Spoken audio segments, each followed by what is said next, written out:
This journey I'm on has led me back to Islam, back to the truth of where I'm from.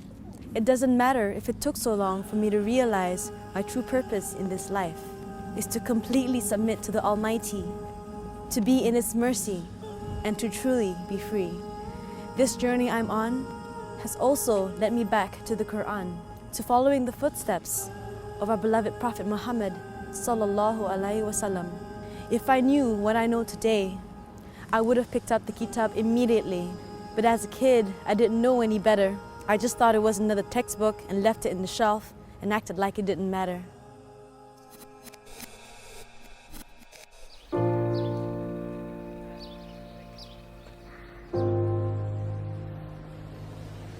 I think, my connection with the Quran when I was young wasn't really there.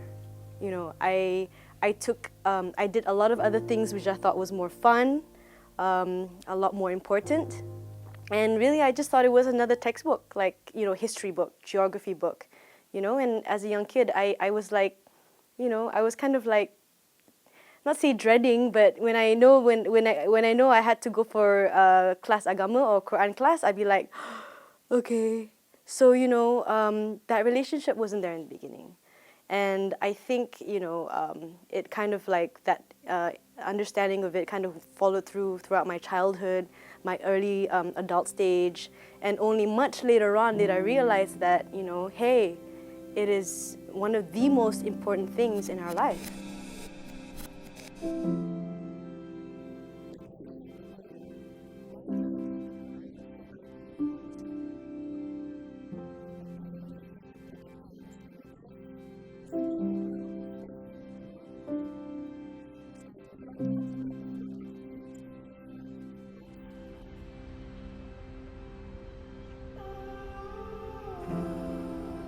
In this brief discussion, I'd like to talk to you about the relationship young people have with the Quran.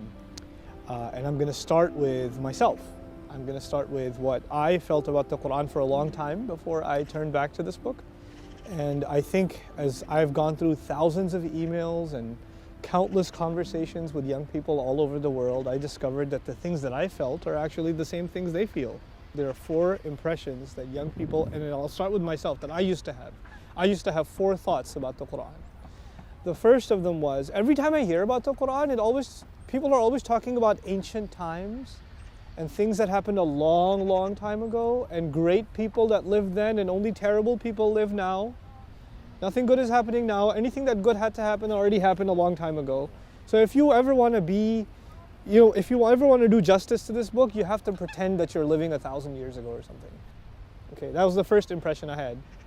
The second impression that I had was that this religion, this book, is really harsh. Like, in technology you have the default position. Yeah.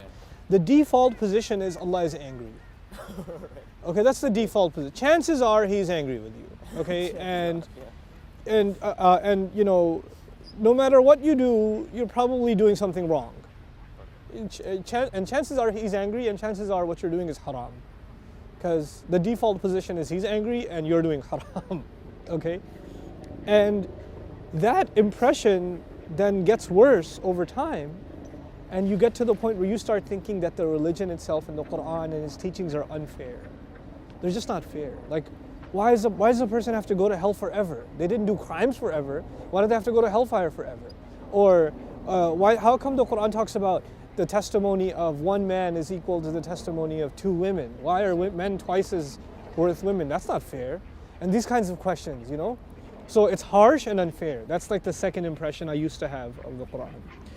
The third impression of the Quran was that it's too much. It's asking me to change too much about my life. And no matter how much I do, it's just not enough. It's just not enough. I feel like I'm just always going to be a bad person according to the Quran. I'm not going to be a good person. That's not possible for me. It must have been possible for Sahaba or some great scholars who prayed all night and recited Quran all day or something, and maybe even floated in the air. I don't know. But me, that's not going to be the case. I'm not a perfect person. Actually, according to the Quran, I'm probably a really terrible person. So you start giving up on yourself. Like, what's the point even? And no matter how much I try, I'm not going to get there anyway, you know? And then the final impression. So I've given you 3 pretty crazy impressions, yeah? So it's you know, first and foremost, it has to do with old times. Second, it's harsh and it's unfair. And third, that it's asking way too much, it's too intimidating. And then the 4th impression I had was, what's the point? Why should I do all this stuff? I'm okay. I'm not a bad person, actually. I don't think I'm that bad. I mean, I have a job, I have a career, I have college, I have, you know, money, and I don't really need it. What do I need it for? Why put this stress in my life? Actually, everybody that I know that is religious is all stressed out. They're all angry and stressed out. I don't want to be like them. I don't need this. I'd rather be happy in my life. Now, the thing is, when you combine these 4 impressions, that's pretty good reasons to want nothing to do with this religion and this book. That's a pretty lethal combination, I think, you know? And so I had to say to myself, like, I analyzed, where did this come from? How come this attitude developed? And the answer to that for me is a few things. But I'm only going to restrict it to the answer that has to do with the religious discussions in our countries and in the Muslim world.